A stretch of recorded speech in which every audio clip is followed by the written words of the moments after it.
Esto es La Octava. Estamos en viernes y lo anuncié desde el principio. Peñaley Ramírez, qué gusto tenerte hoy.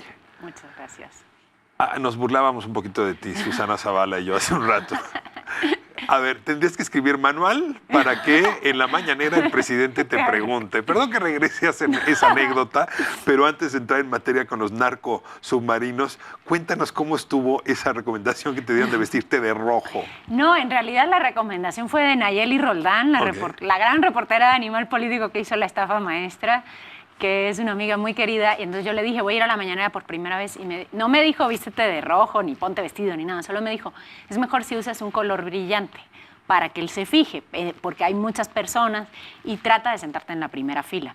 Para la primera fila hay que llegar a las 4 de la mañana. No, a las 5, yo llegué a las 5:05, después de Lord Molecula, que ya había llegado, tuvimos una larga charla de 2 horas, y aprendí mucho sobre cómo funciona la mañanera. Habría que escribir un texto de esto, porque es todo un mundo de cómo se va formando la fila, quién siempre está, la relación entre ellos, la relación entre la gente de Sepropie, que llega a las 6 en unos camiones, y luego una señora que llega a vender, que ya tiene su público cautivo de los pobres periodistas que están ahí 2 horas parados en el frío, y entonces llega esta señora con atole, con chocolate, con café, con pan, y por supuesto que todo el mundo le compra, y ahí hay una sana convivencia, reporteros, funcionarios, manifestantes, que siempre hay manifestantes afuera, así que ya para las 6:40, cuando entras a Palacio Nacional, ya lleva reporteado un rato de la fila, y es un fenómeno muy interesante. Entonces, como llegué temprano, me pude sentar al lado de Lord Molecula en la primera fila. Y otra cosa que eso no me lo dijo Naya, pero que después descubrí, es que el presidente te da más la palabra si tú dices que vas a preguntar sobre el tema del que se está hablando. Entonces, en realidad, yo iba a preguntarle más sobre el tema de Pemex, pero tenía una pregunta que era sobre narcotráfico. Y como estaban hablando de narcotráfico y ya había levantado la mano varias veces y no me había hecho caso, dije, es del tema. Y entonces me dio la palabra, y por eso le pregunté primero sobre eso y luego sobre a lo que yo iba, que era una cosa de Pemex. Ahora, lograste replicarle, cosa que no es fácil. De hecho, los periodistas que le replican no les ha ido muy bien. Sí. Y a ti te fue muy bien. No sé si ese es por el tono, por la manera amable como lo hiciste, pero lograste que precisara. Sí. Una pregunta que no había querido el presidente precisar. Mira, yo creo que hay que ser muy respetuosa de algo que yo incluso le dije a él ahí, que creo que el presidente le está hablando a su audiencia. Al final, la mañanera se transmite en Facebook y la gran audiencia está en Facebook. Entonces, él tiene un canal directo de comunicación con sus votantes. Y en YouTube, tienes razón. Entonces, me parece que primero hay que ser consciente de a quién le está hablando él. En 2 ocasiones, él estaba explicando algo que yo le pregunté y dijo, perdón que me tome tanto tiempo en responder, pero quiero que quede claro. Y yo lo que le dije es, yo entiendo que usted le está hablando a su audiencia. Y entonces se rió. No sé, eso le dio. Y luego, sí, yo creo que mi estilo de entrevistar, a mí, sí, o sea, sí creo que cuestiono, pero no desde la confrontación. Sí, no desde la agresión. Pues así es en general mi estilo, ¿no? Entonces, le hice yo una primera pregunta, hice una pregunta que para mí tenía mucho de lo que él dice a cualquier pregunta. Hablar de los neoliberales y los conservadores, los fifís, la mafia del poder, etcétera, etcétera. Pero eso no contestaba a mi pregunta. Entonces, yo estaba ahí parada, Ricardo, con él enfrente, hablando, porque además fue una respuesta larguísima, como de 5 minutos, y yo decía, ¿cómo le digo que no me contestó? Sin que sea una ofensa, porque al final yo respeto la investidura del presidente. Entonces dije, ¿cómo le digo? Entonces terminé de hablar y le dije, muchas gracias por el contexto, pero mire, esta es mi pregunta. Y entonces, me pareció una manera... ¡Qué elegancia! Y entonces se ríe y me dice, bueno, te contesto concretamente. Y entonces ya contestó. Y me pareció que era una manera de poder establecer un diálogo respetuoso sin tener que aceptar lo que él diga como lo diga, porque creo que al final ese es el objetivo de una conferencia de prensa. Pues si escribes ese manual, yo me encargo de venderlo junto con los tamales, porque será genial, un tamal y el manual. Pero pues entremos en materia. A ver, hace ya mucho tiempo que se sabe que particularmente el Cártel del Pacífico, para mover la droga, tenía submarinos, algunos dicen que incluso submarinos hechizos, ¿no? Y hay como mucha mitología sobre esos vehículos. Justamente tu reportaje sobre narcos submarinos es de lo que vamos a hablar hoy. A ver, cuéntame de esta historia y cuéntame este reportaje. Bueno, como tú sabes, lo digo también para el público, yo soy corresponsal en México de la unidad de investigaciones de Univisión Noticias. Y nosotros en Univisión cada año hacemos una investigación especial en la que lo que buscamos es abordar un tema en específico desde varios países de la región.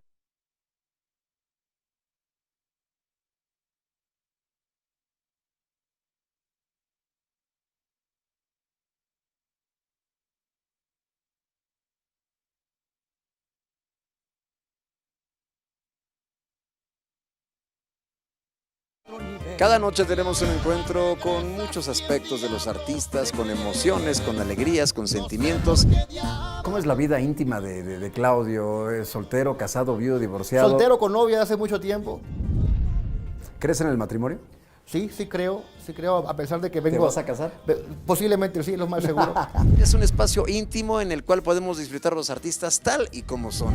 No muriera de amor, de pena murió.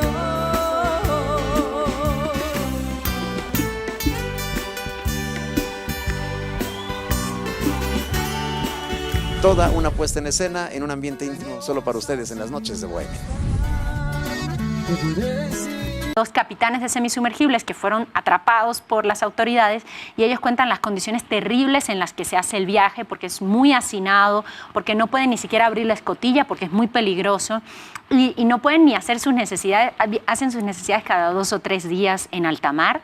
Y por otra parte, otro de los compañeros, Juan Carlos Aguiar, se subió 12 días en un buque de la Guardia Costera estadounidense y viajó desde Golfito en Costa Rica hasta Huatulco, México, viendo cómo la Guardia Costera utiliza la posibilidad de hacer intervenciones sin ninguna soberanía de uno de los países y cómo ellos están permanentemente buscando en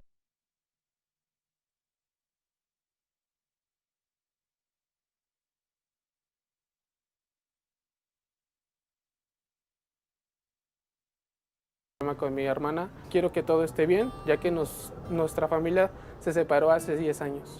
¿Deseas hacer el orgullo a un lado y recuperar a esa persona que tanto amas? Que la quiero mucho, que necesito estar con ella para sacar adelante a nuestra hija. Ellos aprovechan las mareas y hacen unos astilleros muy improvisados en medio de la nada. Y ahí fabrican el semisumergible. Y luego utilizan un fenómeno que se llama la puja, que es cuando sube el nivel de la marea y entonces el semisumergible se construye en seco, esperan la puja y con la puja sube la marea y entonces nada más lo empujan hacia el mar. Uno de los entrevistados de esta investigación es un mexicano que durante 25 años trabajó para el cartel de Sinaloa o del Pacífico y él dice que era una suerte de embajador del cartel de Sinaloa en Colombia. Y entonces él cuenta que él visitó estos astilleros que en efecto eran lugares donde no había absolutamente nada, que estaban en medio de la nada, y él fue partícipe de la elaboración de uno de los modelos que buscó el cartel de Sinaloa con carteles de Colombia para hacer algo que le llamaban torpedos, que era otra idea que tenían de hacer un narco submarino, pero que pudiera estar jalado por un barco y que si había la sospecha de que lo capturaran, simplemente lo soltaban y no necesitaba llevar tripulación. Entonces, la parte que a mí me tocó hacer fue qué pasaba con esa droga una vez que llega a México. Si te fijas, una primera cosa que hicimos nosotros fue una base de datos a partir de datos de la Marina. Es decir, ¿cuántas incautaciones ha dicho la Marina? Hubo una audiencia en el año 2017 ante el Senado de Estados Unidos en que el segundo al mando de la Guardia Costera dijo que ellos tienen información del 80 al 90% de los viajes, presentó un mapa muy impresionante de los viajes que lo pusimos en la nota, pero que solamente el 3% alcanzan a agarrarlo. O sea que sigue siendo brutal el éxito que están teniendo los narcotraficantes en esto y van adelante porque vimos esta semana que ya hubo una incautación en Galicia y justamente este mexicano que entrevistamos nos decía que desde hacía 15 años el cartel de Sinaloa estaba pensando cómo hacemos para que podamos llegar a Europa con esta cantidad de droga. Entonces, si revisas las incautaciones de la Marina de México, encontrarás que hay solamente una en el último año de un semisumergible en las costas de Chiapas, pero las otras que hay, que tampoco son muchas, son de, digamos, la segunda parte del proceso, que fue la que me tocó investigar a mí, que era qué pasa con esa droga cuando llega a México. Y lo que sucede es que la droga, el submarino no puede llegar hasta la costa porque se vararía en la costa. Transportan cocaína Principalmente cocaína, pero también han encontrado fentanilo, han encontrado marihuana y han encontrado semillas de marihuana. La cosa con la cocaína es que sigue siendo muy redituable. O sea, uno de estos envíos puede significar en las calles de Estados Unidos $200 millones en mercancía, ¿no? Un solo submarino. Uno solo, sí. ¿Cuánto cargan? ¿Cuántos Depende del submarino. Por ejemplo, lo que nos decía este ex embajador del cartel de Sinaloa en Colombia es que al principio un submarino su construcción podía costar $10 millones, pero ya ahora está mucho más avanzado y ahora puede costar $1 millón. Y ese submarino puede cargar, depende del tamaño, desde 3 toneladas hasta 8 toneladas de cocaína. Entonces, esa droga, que a lo mejor llegando a México nos decían cuesta $8,000 el kilo. Puesto en calles de Estados Unidos cuesta $12,000 el kilo. Entonces sigue siendo un margen de ganancia muy alto, aunque es cara la construcción del semisumergible si lo vemos desde nuestra perspectiva, ¿no? De clase medieros. Pero si lo vemos desde la perspectiva de lo que significa respecto a lo que van a ganar. Y aquí hay otro asunto muy importante que fue parte de lo que descubrimos en el caso de México, es que sus tripulantes son totalmente desechables para estas organizaciones. Hay muchísimos tripulantes de estas organizaciones que son pescadores de zonas de muy bajos recursos y que terminan presos en cárceles de Estados Unidos. Entrevistamos a uno de ellos, colombiano, Jaime Valencia, que él decía que él estaba seguro de que existe una cosa que se llaman los falsos positivos, que es que muchos de estos narcotraficantes ya presos en Estados Unidos entregan información de envíos de narcosubmarinos para que les rebajen las condenas acá porque están colaborando con información. Pero al hacer eso, el que termina preso es el pescador de Tumaco que aceptó un pago de $40,000 que le iba a cambiar la vida para poder hacer uno de estos viajes, y varios de los casos que documentamos es precisamente de estas personas. Si me ayudas a trazar el recorrido del Pacífico, dices, de Tumaco, mencionabas, llegan a Huatulco, suben hacia Mazatlán, suben hacia la península de Baja California, es decir, ¿por dónde son más socorridos los recorridos? Bueno, lo que más, el mapa que tenemos más certero de esto es el que te digo que presentó esta persona que era el segundo al mando de la Guardia ante el Senado de Estados Unidos en 2017. Ahí podemos ver que hay muchísimos envíos que llegan a Nicaragua y suben por tierra, otros que llegan a Guatemala y suben por tierra, y ahora más a Honduras porque son costas muy poco vigiladas. En México en realidad cruzan dentro del territorio. No necesariamente. También hay muchas rutas que llegan a México, a Chiapas, a Michoacán, y incluso yo donde estuve, el reporteo en campo que yo hice fue en Mazatlán, pero no entran a tierra, eso era lo que iba a explicarte. El submarino se vararía si entra a tierra. Entonces ahí entra una segunda mano de obra, que son los pescadores mexicanos. En todo el Pacífico hay un tipo de lancha que utilizan los pescadores que le llaman pangas. Estas pangas son las lanchas que normalmente utilizan los pescadores para salir a pescar, que son pangas muy sencillas, pero ahora ya existen las super pangas o reformeñas que le llaman, que son estas mismas embarcaciones pero tapadas, más grandes para poder ya tener no uno, sino 4 motores fuera de borda, que en la práctica lo conviertes en una lancha rápida. Una de las personas que entrevisté me decía que las están construyendo en Angostura, Sinaloa.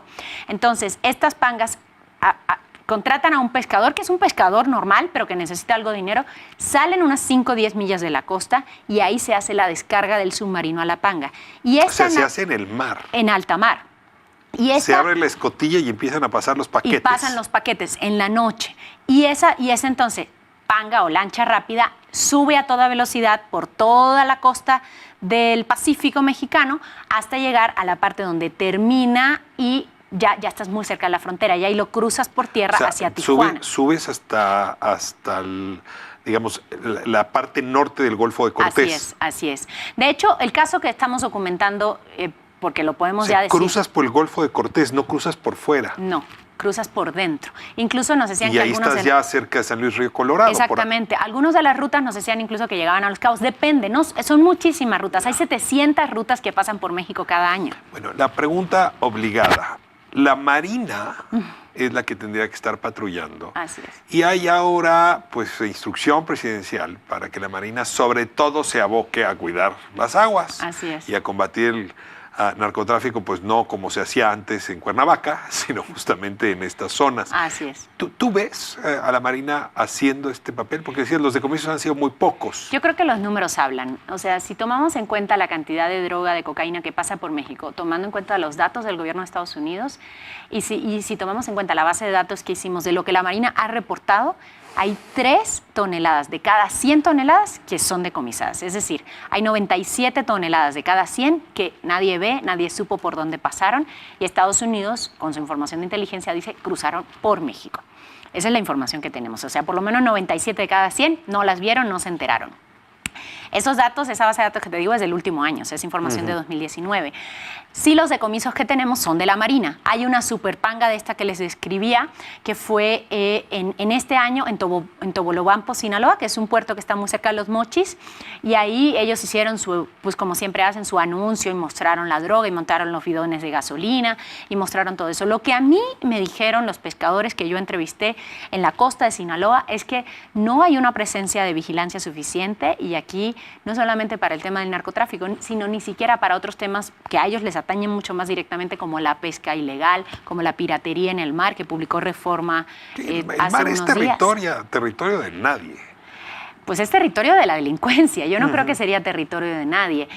Yo sí creo que hay una gran presencia en México en este momento de una cantidades enormes de droga que pasan por el mar. Otro de los asuntos que documentamos en el reportaje es a qué puntos llegan. Me decían que hay pueblos en Michoacán en el que casi todo el mundo se dedica a salir a buscar la droga a alta mar y volverla a meter, y que incluso en lugares urbanos como Mazatlán se aprovechan canales urbanos que hay en la ciudad para poder pasar cuando la marea está baja, porque hay puentes. Yo estuve en uno de esos puentes, ahí no puede llegar el barco de la Marina, entonces pasa por debajo la panga, y esos canales, por ejemplo en el caso de Mazatlán donde yo estuve, se internan hasta 4 kilómetros en la ciudad, y es una colonia popular que no tiene pavimento, que no tiene control, que no tiene nada. Tú en la noche puedes entrar ahí, descargar lo que sea, y te juro que nadie se va a enterar.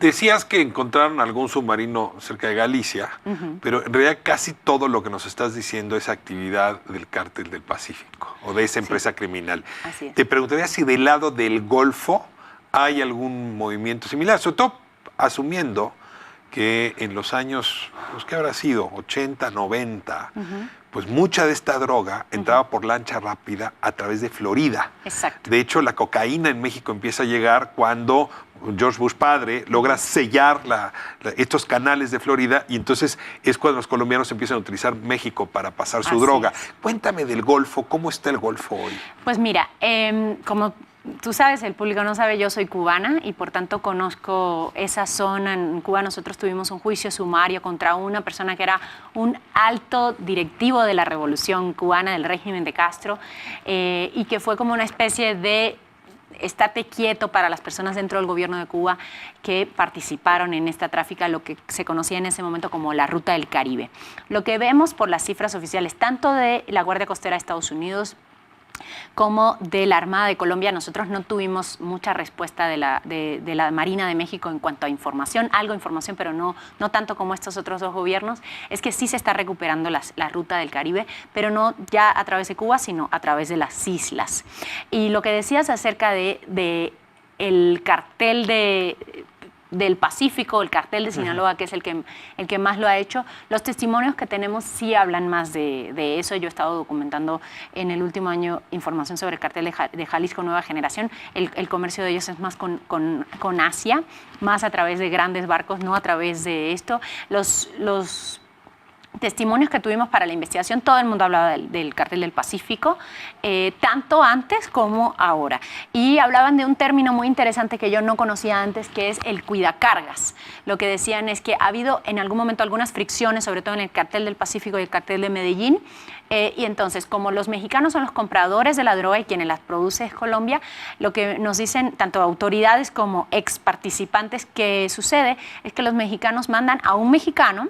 Documentamos varios casos de pescadores mexicanos que ahora están presos en Estados Unidos y que habían ido a hacer eso, que viajan a Colombia y vienen adentro del semisumergible en una función que se llama el cuidacarga, que es la persona enviada por el comprador, en este caso por el cartel de Sinaloa, que va hasta Colombia y se asegura de que no se van a pasar de listos los colombianos. Esto, dicho en términos muy coloquiales, es lo que nos dicen tanto autoridades como los participantes. Entonces, en el momento en el que es detenido por la Guardia Costera o por alguna autoridad de ese submarino, encontramos, y eso lo podemos ver en varios de los casos, que hay detenidos tanto ecuatorianos, tanto peruanos, tanto colombianos como mexicanos. Uno de los casos que documentamos, que era este hombre que te digo, Jaime Valencia Villa, que ahora está preso en una larga condena en Estados Unidos. En su tripulación, digamos, en las personas que fueron detenidas con él, había un mexicano, que es un mexicano que vivió también en Sinaloa y que después vivió en Mazatlán, que también es parte por lo que nosotros estuvimos allá. Y aunque la gente en Mazatlán tenía mucho miedo cuando yo fui a reportar, habían pasado 2 semanas de lo de Culiacán y todavía había muchísimo temor en la ciudad, nos decían que sí, ellos conocen más historias de pescadores, que de repente les empezó a ir muy bien, que de repente resulta que fueron a Colombia y que de repente ya están presos en Estados Unidos. Penilei Ramírez, como siempre, excelente trabajo periodístico. Veas que sí es de gran admiración lo que están haciendo. Gracias. En esa unidad de investigación, y es un regalo para nuestra audiencia poder no solo leerte, sino escucharte de viva voz. Y es bastante buena para narrar, hay que decirlo. Buen fin de semana, Penilei. Muchas gracias. Gracias.